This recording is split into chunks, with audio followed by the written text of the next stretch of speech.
చెప్పినట్లు చెప్తా ఉన్నారు.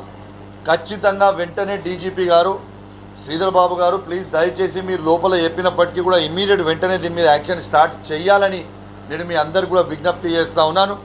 నేను మీకు చెప్పిన ఆల్రెడీ మీరు యాక్షన్ తీసుకోకపోతే మాత్రం 30th తర్వాత మాత్రం అసెంబ్లీ 30th వరకు ఉంది. ఆ రోజు లోపల మీరు తీసుకోకపోతే మాత్రం ఇంకేమన్నా బయటికి వచ్చిందంటే మాత్రం నేనైతే బాధ్యుని కాదు. మళ్ళా ఐపీఎస్లు ఐఏఎస్లు నా మీద ఏడవద్దు. నేను మళ్ళా చెప్తున్నా, మీకు పదే చెప్తున్నా, మీకు పదే చెప్తా ఉన్నా. ఇవాళ నాకు అర్థం కాదు, ఐపీఎస్ ఆఫీసర్లకు కూడా ఇట్లాంటి దొంగ పోలీసు వాళ్ళ మీద ఎందుకు మీకు ఇంత ప్రేమ అని నేను అడుగుతా ఉన్నాను. ఇలా మొత్తము ఐపీఎస్ ఆఫీసర్ అసోసియేషన్ కూడా తలదించుకునేలాగా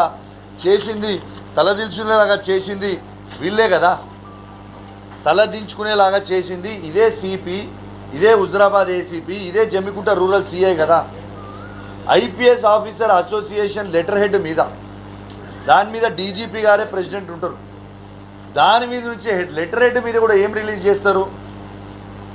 కౌశిక్ రెడ్డి ఆ రోజు మత మార్పిడి చేస్తుడు కరీంనగర్ సిపి గారు అన్నాడు కాబట్టి క్షమాపణ చెప్పాలని ఐపీఎస్ ఆఫీసర్ అసోసియేషన్తో లెటర్ రాపించింది ఇదే సిపి కదా.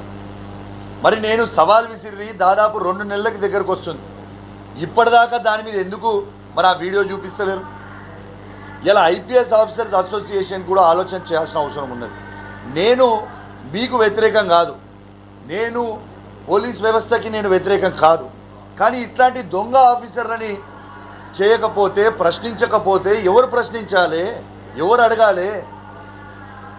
ఇట్లా మిస్యూజ్ ఆఫ్ పవర్ చేస్తున్న ఆఫీసర్ల మీద మాత్రం ఖచ్చితంగా నేను వ్యతిరేకమే. కానీ ఖచ్చితంగా ఐపీఎస్ ఆఫీసర్ల మీద, పోలీస్ వ్యవస్థ మీద మాకు గౌరవం ఉంది.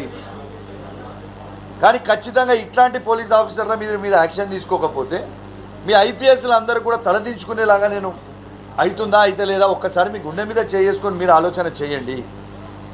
దీన్ని ఎందుకు ఇష్యూని పెంచుకుంటా ఉన్నారు? రాయబారాలు నాకు అవసరం లేదు.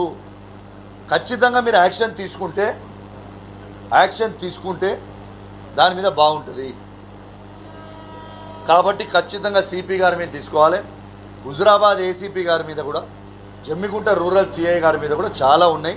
ఖచ్చితంగా వాళ్ళ మీద కూడా అన్నీ కూడా మాట్లాడతా, అన్నీ బయట పెడతా. వాళ్ళే కూడా చాలా త్వరలోనే అది కూడా ఫస్ట్ సిపి గారు అయిపోయిన తర్వాత ఏసీపీ గారు జమ్మికుంట రూరల్ సిఐ గారి మీద కూడా మొత్తం ఎవిడెన్స్తో సహా అన్నీ కూడా వాళ్ళే కూడా బయట పెడతా అని కూడా ఈ సందర్భంగా తెలియజేస్తూ, మరొకసారి దయచేసి డీజీపీ గారు ఆ లెటర్ మీద పెన్తోని ఎందుకు రాసిండ్రు, డేటు ఎందుకు రిలీజ్ చేసిర్రు, అసెంబ్లీ అవుతున్న తరుణంలో ఎందుకు తప్పుడు సమాచారం ఇస్తున్నారు అనేది నేను ప్రశ్నిస్తూ ఉన్నాను.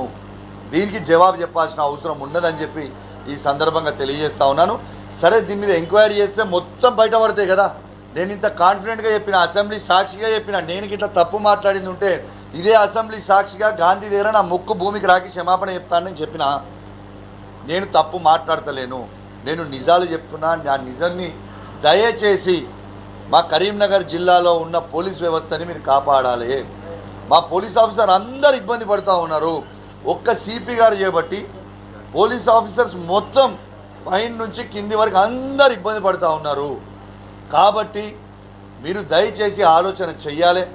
ఇలా నాకు ఇంత సమాచారం వస్తుందంటే ఎట్లొస్తుంది సమాచారం? మీరు ఆలోచన చేయండి. నాకు ఇంత సమాచారం వస్తుంది అంటే ఎక్కడి నుంచి వస్తుంది? మీ డిపార్ట్మెంట్ అనేది ఆయనకు వ్యతిరేకంగా ఉన్నదా లేదా ఆలోచన చేసుకోండి. కాబట్టి ఖచ్చితంగా యాక్షన్ తీసుకుంటారని పూర్తి నమ్మకం